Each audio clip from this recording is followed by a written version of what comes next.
So while Hucky plays, we have a very beautiful cardinal chilling out in the tree. I think he's the one I call Marvin. He's very handsome. Keep him in the corner. There's some little Hucky action going on. He's having fun with his ball again.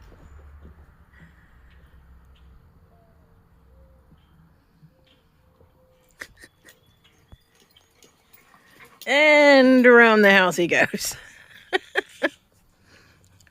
So let's look at the handsome cardinal again. And there's a reason that I let grass grow in that flower pot, because it does give them a little bit of shelter.